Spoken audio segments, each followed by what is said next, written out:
Keluhan Buya Anwar Abbas ini merupakan keluhan bersama kelihatannya.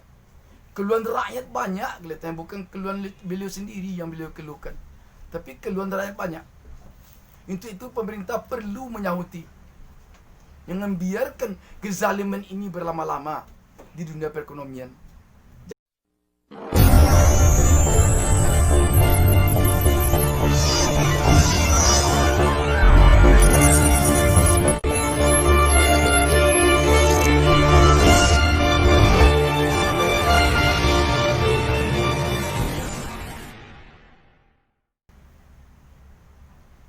Assalamualaikum warahmatullahi wabarakatuh. Jumpa lagi dengan saya, Bustami Narda.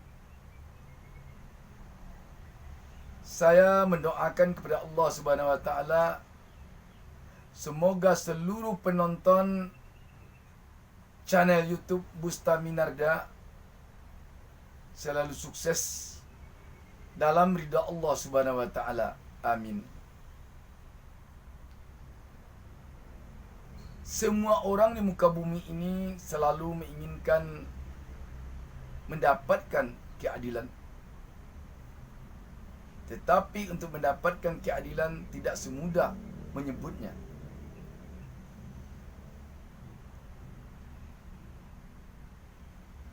Seiring dengan itu,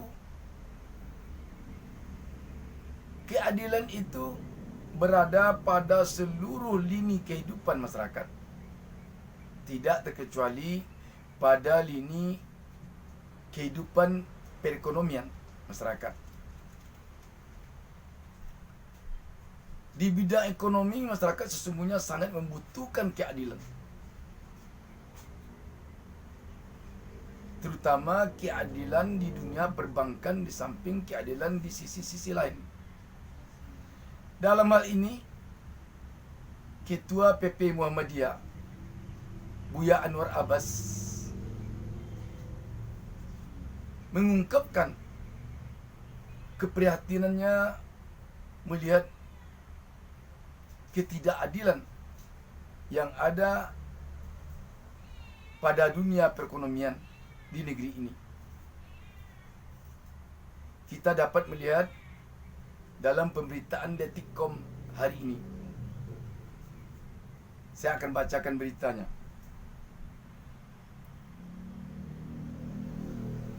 Prihatin soal UMKM, Ketua PP Muhammadiyah beberkan kezaliman ekonomi. Jakarta, Detikcom. Ketua PP Muhammadiyah Anwar Abbas menilai ada praktik kezaliman dalam ekonomi nasional, di mana sumber kezaliman tersebut, menurut Anwar, sudah sejak lama perbankan nasional hanya berpihak kepada segelintir elit atau kelompok besar tertentu. Padahal UMKM memiliki jumlah yang sangat besar, namun peluangnya untuk memperoleh pendanaan sangat kecil. Artinya, Bank Indonesia sejatinya sudah membuat ketentuan untuk rasio kredit atau pembiayaan UMKM di 2015 mencapai paling rendah 5%. Ketentuan itu terus meningkat hingga di 2018 bank-bank wajib menyalurkan kredit UMKM dari total kreditnya minimal 20%. Pertanyaan saya, berarti sebelum 2015 tidak sampai 5%. Tapi padahal jumlah UMKM itu 99,90%. Tahun 2018 paling rendah 20%. Tetapi faktanya 2019 baru jumlahnya 19,1%.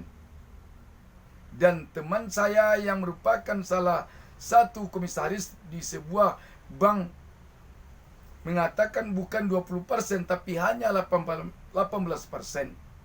Ujar Anwar dalam acara Munas Masyarakat Ekonomi Syariah ke-7 hari Jumat tanggal 22 Januari 2021. Itu artinya, lanjut Anwar, pelaku UMKM yang besarnya 99,99% dengan jumlah pelaku 64,19 juta hanya mendapatkan kucuran kredit 20%. Sedangkan usaha besar yang jumlahnya 0,01% cuman dengan jumlah pelaku 5.550 mendapat 80% atau kurang dari itu kerana ada pembiayaan konsumer. Kesimpulan saya, kata Anwar Abbas, yang sangat-sangat besar atau UMKM dapat kecil, dan yang sangat-sangat kecil dapat besar, bahkan sangat besar. Pertanyaan itu, adilkah itu? Jawaban saya adalah tidak adil, katanya. Anwar menilai perbankan di Indonesia hanya memperhatikan orang yang jumlah pelakunya hanya sekitar 1,3% dan mengabaikan kelompok yang jumlah pelakunya 98,68%. Ini bagi saya adalah sebuah dalil untuk menyatakan bahawa di negeri ini telah terjadi praktik ketidakadilan dan perbankan dalam bahasa ekstrimnya telah terjadi kezaliman dalam bidang ekonomi, kata tegasnya. Selain itu, Anwar juga memaparkan dari indeks Gini rasio Indonesia dalam bidang ekonomi 0,39 dan dalam bidang pertanahan 0,59. Artinya 1% penduduk di negeri ini menguasai 30% ekonomi yang ada, dan dalam bidang pertanahan 1% penduduk menguasai 90% lahan yang ada di negeri ini. Ini jelas-jelas menunjukkan bahawa harta itu hanya beredar dan berputar di segelintir orang saja. Dan ini oleh Allah Subhanahu Wa Taala dalam surat Al-Hasyr jelas-jelas sangat-sangat dilarang. Jadi dalam hal ini kita melihat perbankan kita belum berpihak kepada UMKM. Lebih luasnya, perekonomian kita di Indonesia belum berpihak kepada yang lemah, tetapi lebih berpihak kepada yang kuat. Kenapa kelompok yang hanya sekian persen mendapatkan kucuran dana sangat besar, sedangkan UMKM yang 99% lebih hanya mendapat kucuran dana di bawah 20%.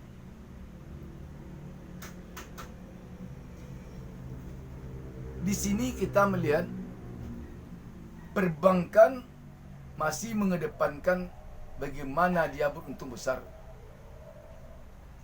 Atau bisa juga ini masyarakat menduga ada apa-apanya. Kita kan banyak melihat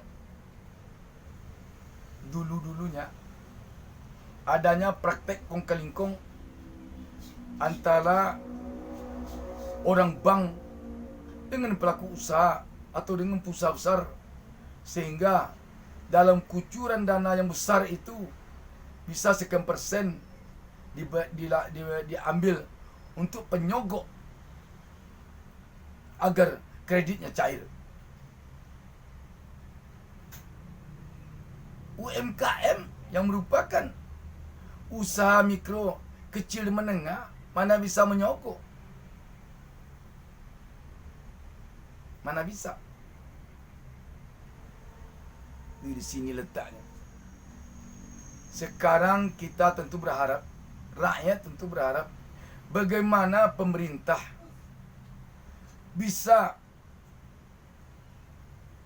memberikan ketegasan kepada perbankan agar perbankan ini berpihak pada yang lemah, agar perbankan ini benar-benar hendaknya mengucurkan dananya untuk menghidupkan perekonomian, bukan mengucurkan dananya untuk bisa dia mengambil sebagian uang tersebut untuk pribadinya dari hasil sogok kreditur.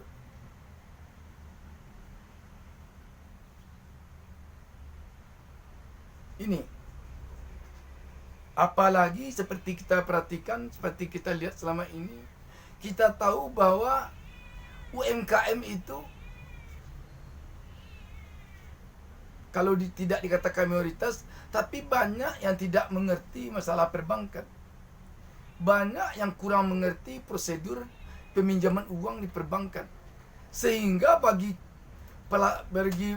orang bank, mudah sekali mengebuli pelaku-pelaku usaha yang berada di UMKM dibandingkan pelaku usaha yang berada di tataran pengusaha besar.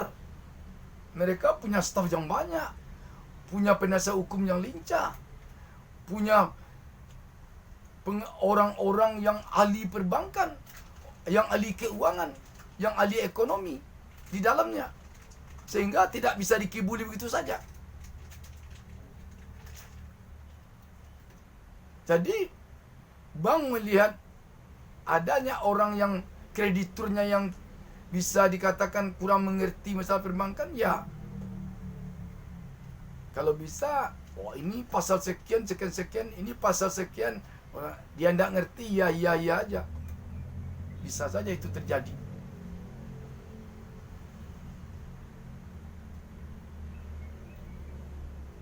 Saya pernah suatu kali di suatu perbankan, ada orang yang mengeluh kepada saya. Dia punya utang 90 juta di bank. Agunannya sebidang tanah. Karena dia memang macet, karena COVID ini dia tidak bisa berusaha. Tadi macet, tidak bisa bayar utang. Harusnya kalau dia tidak bisa bayar utang, kalau tidak ada toleransi lagi, tidak ada toleransi walaupun COVID, tentu tanahnya yang diambil. Tetapi oleh perbankan, oleh bank itu tidak.